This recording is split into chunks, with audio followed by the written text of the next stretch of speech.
आज हम लोग पढ़ने वाले हैं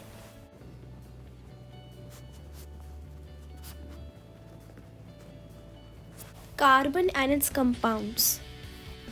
इस टॉपिक में बेसिकली हम लोग क्या पढ़ने वाले हैं, इस टॉपिक में हम लोग बेसिकली कार्बन के बारे में पढ़ेंगे कि कार्बन क्या होता है, फिर उसकी अकरेंस, जैसे कार्बन क्यों अकर होता है। अच्छा, यहाँ पे आप लोग के दिमाग में एक क्वेश्चन ज़रूर आएगा कि हम सिर्फ कार्बन के बारे में क्यों पढ़ रहे हैं, अदर मेटल्स भी हैं, हाइड्रोजन होता है, नाइट्रोजन होता है, हीलियम होता है, ऑल द नोबल गैसेस होती हैं, और भी बहुत सारी चीज़ें होती हैं, कार्बन जैसे भी बहुत सारे एलिमेंट्स भी होते हैं, potassium, sodium, iron. So why only carbon?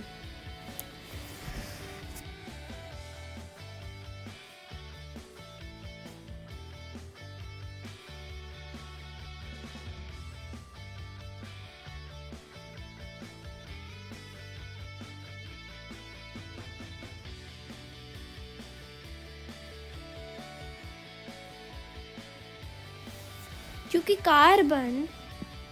Carbon है वो बहुत सारे जो है बॉन्ड्स बनाता है, multiple bonds and compounds her element के साथ। जैसे आप कार्बन को देखोगे तो आपको कहीं भी कार्बन दिखेगा। जैसे मैं अगर आपको बताऊं, यहाँ पे कार्बन है, जैसे CO2 बनाता है सबसे बेसिक। फिर अगर मैं बात करूँ CH3COOH, और इसके बाद मैं अगर बात करूँ CH4 मीथेन की, ये तो सारे हाइड्रोकार्बन्स हो गए। अब बताती हूँ CaCO3 कैल्शियम कार्बोनेट, जो चौक में यूज़ होता है ना।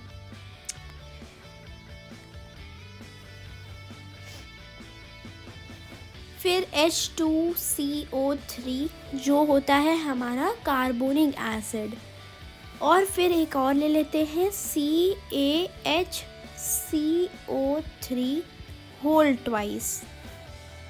तो ऑलमोस्ट हर जगह हमारा कार्बन फाउंड होता है। तो कार्बन को हम लोग उसके कंपाउंड्स को इसलिए स्टडी करते हैं। इस चैप्टर में बेसिकली हमने कार्बन के फॉर्म्स के बारे में पढ़ा है, जो होता है क्रिस्टलिन और एमॉर्फस एलोट्रोप्स। और उसके बाद हम लोगों ने इसमें CO2 की केस स्टडी की है और CO की केस स्टडी की है। CO यानी कि कार्बन मोनोऑक्साइड। तो हमने बेसिकली इन चीज़ों की केस स्टडी की है। अब यहाँ पर आपको एक और क्वेश्चन आएगा कि क्यों कार्बन इतने सारे बॉन्ड्स बनाता है, why carbon makes a lot of bonds. तो कार्बन इतने बॉन्ड्स इसलिए बनाता है क्योंकि उसके पास होती है मैक्सिमम प्रॉपर्टी ऑफ कैटिनेशन। अब कैटिनेशन क्या होता है? तो कैटिनेशन बेसिकली हमारा जो है लिंकिंग ऑफ आइडेंटिकल एटम्स होता है। जैसे कि आइडेंटिकल एटम C और C, कार्बन और कार्बन। अब इस कार्बन और कार्बन के बॉन्ड्स बनने पर एक बहुत बड़ी चेन बन जाती है, मतलब C और ये अलग अलग पैटर्न्स में बनती होगी। तो इस तरह से C के बहुत सारे जो है लिंकिंग हो जाती है और उससे लॉन्ग चेन्स बनती हैं, जिसको हम लोग कैटिनेशन कहते हैं। अब कैटिनेशन क्यों होता है? क्योंकि CC बॉन्ड एनर्जी बहुत ज़्यादा होती है, हाई होती है CC बॉन्ड एनर्जी। मतलब इन दोनों के बीच में इन दोनों के बीच में बहुत ज़्यादा एनर्जी होगी, बहुत ज़्यादा एनर्जी होगी। और वो एनर्जी यहाँ लिखी हुई है 83 किलो कैलोरीज पर मोल। ठीक है, तो ये चीज़ आप लोग नोट डाउन कर सकते हैं क्योंकि ये बहुत इम्पॉर्टेंट है। अब ये तो हो गई स्टार्टिंग वाला पार्ट। अब मैं आपको बताती हूँ अकरेंस।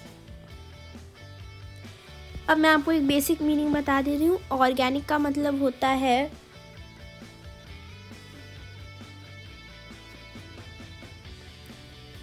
वो एलिमेंट्स या वो चीज़ें जो हमें प्लांट्स और एनिमल्स से मिलती हैं। और इनऑर्गेनिक का मतलब होता है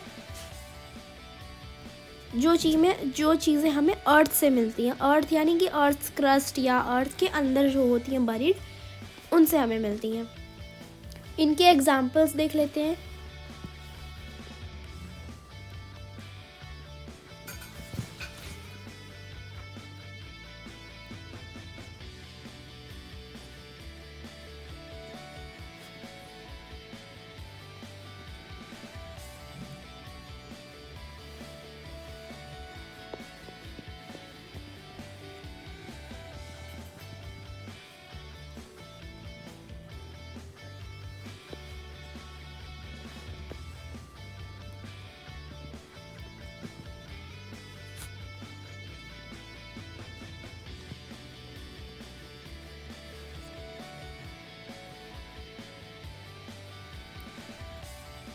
तो आप लोग को डिफरेंस दिख ही रहा होगा कि ऑर्गेनिक में हमें हाइड्रोकार्बन्स देखने को मिल रहे हैं और इनऑर्गेनिक में हमें नॉर्मल जो है या तो वो ऑक्सीजन से या किसी और एलिमेंट से रिएक्टेड है कार्बन।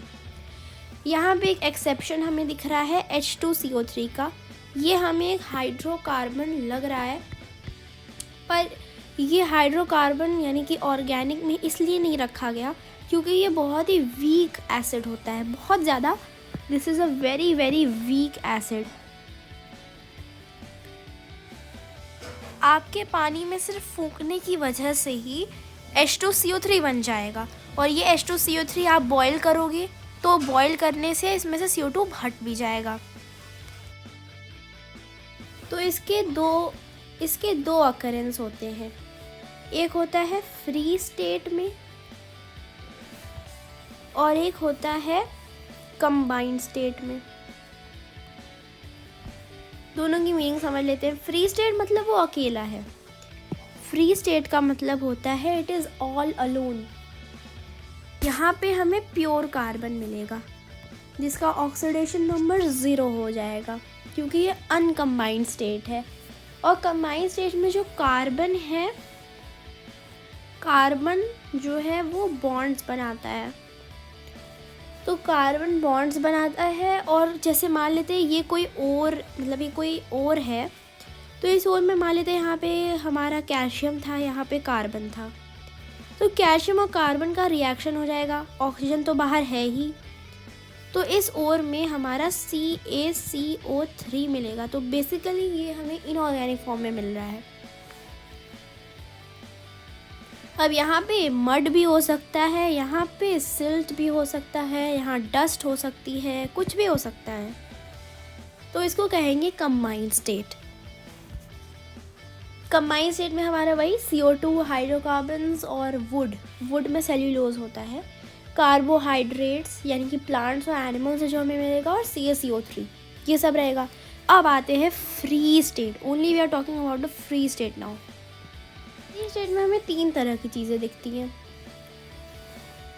तो बात कर लेते हैं हम लोग फ्री स्टेट की।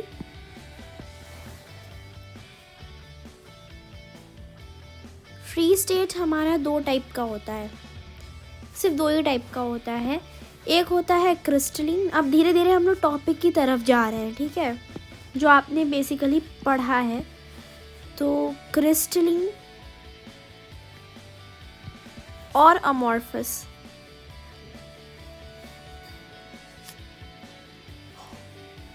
ठीक है, क्रिस्टलिन और अमॉर्फस।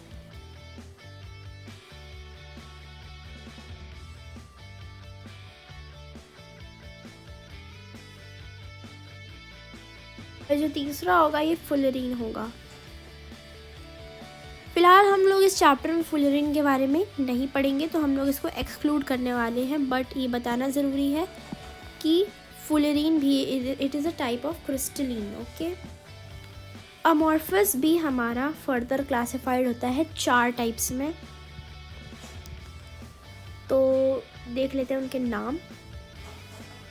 हम लोग को मिल रहा है चारकोल। सब एक ही टाइप के हैं, सब एक ही तरह के हैं, इसलिए उनको अमॉर्फस बोला गया है। फिर यहाँ पे कोक। अब ये वो वाली कोक नहीं है जो आप सोच रहे हैं।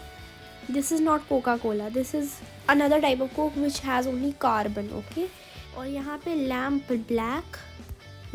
ब्लैक, जिसको हम लोग सूट भी कहते हैं। इसके बारे में अभी हम लोग पढ़ेंगे। आई थिंक इसको मुझे पार्ट 2 में कवर करना पड़ेगा। चारकोल अभी देख लेते हैं। एक टाइप हो गया है इसका वुड, एक टाइप हो गया है इसका बोन, और एक टाइप हो गया इसका शुगर। इसको इतना डिटेल में नहीं जाएंगे, ठीक है, बस मैं आपको ये बताना चाह रही थी कि ये पूरा स्ट्रक्चर कैसा दिखता है। इसको आप नोट डाउन भी कर सकते हैं। क्रिस्टलिन और अमॉर्फस के लिए मेरे पास एक फैक्ट है। क्रिस्टलिन को हम लोग मैक्रो क्रिस्टल कहते हैं, मैक्रो, और अमॉर्फस को हम लोग कहते हैं माइक्रो क्रिस्टल। अब आपने अदर सब्जेक्ट्स में भी पढ़ा होगा कि माइक्रो मैक्रो में क्या डिफरेंस है। माइक्रो मतलब बहुत छोटा, मैक्रो उससे बड़ा, ठीक है। तो क्रिस्टलिन में देखोगे आप लोग, डायमंड आप लोग ने देखा है, वैसा ही डायमंड जो जैसे मतलब जैसा मिलता है वहाँ पर, सुंदर सा डायमंड चमकता हुआ। मैं वैसे उसको बनाना तो नहीं जानती हूँ, बट समवॉट ऐसा दिखता है कुछ ऐसे करके। तो ये वाला जो डायमंड है। फिर ग्रेफाइट आपने देखा होगा, ग्रेफाइट आपकी पेंसिल की जो टिप होती है वही होती है। और ये सारी चीज़ें हैं। और ये माइक्रो क्रिस्टल इसलिए क्योंकि कोल है, कोल का अगर आप क्रिस्टल लैटिस देखेंगे तो वो बहुत ही छोटा स्ट्रक्चर होगा। अब हम लोग इसके शेप एंड साइज पे नहीं जा रहे हैं, हम लोग इसके क्रिस्टल लैटिस पे जा रहे हैं। क्रिस्टल लैटिस का मतलब होता है उसका क्रिस्टल किस शेप में है, मतलब कोई एक पैटर्न जो कंटिन्यू हो रहा हो, बस उस पैटर्न को हम लोग फॉलो करते हैं। जैसे कि अगर मैं बात करूं अब किसी और चीज़ की, जैसे मान लेते हैं कि ये एक एटम है, ये एटम 4 अदर एटम से लिंक्ड है, तो ये हो गया इसका क्रिस्टल लैटिस। अब ये वाला जो एटम होगा, ये एटम फर्दर 4 चीज़ों से, 4 एटम से कनेक्टेड होगा। अब ये चारों जो एटम हमें रेड वाले मिले, ये फर्दर किसी और 4 एटम से कनेक्टेड होगा। इस तरीके से वो सब्सटेंस बना है। अब वो बेसिकली किसी शेप में होगा, जैसे डायमंड का टेट्राहेड्रल होता है और ग्रेफाइट का हेक्सागोनल होता है। यहाँ तक तो आप लोग को समझ में आ गया होगा।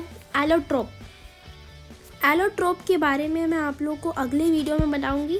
एलोट्रोप्स एंड एलोट्रोपी कार्बन की, और उसमें मैं आपको डायमंड ग्रेफाइट की फ़िज़िकल और केमिकल प्रॉपर्टीज़ के बारे में बताऊंगी, उसके स्ट्रक्चर के बारे में बताऊंगी। जैसे अभी जो मैंने आपको ये चीज़ बताई, ये 4 जो एटम से लिंक्ड है, ये डायमंड का स्ट्रक्चर होता है कि कोई एक एटम है, ये 4 अदर एटम से कनेक्टेड होगा, फिर वो अदर 4 और फिर जो मिला उसमें से अदर 4, तो ऐसे बना देना है आपको। ये देखिए, ये 4 अदर एटम से कनेक्टेड होगा। बट अभी मैं आपको ये रफली बता रही हूँ, जब मैं आपको उस समय दिखाऊंगी तो मैं आपको इसको पूरा शेप बना के दिखाऊंगी, टेट्राहेड्रल शेप। ओके,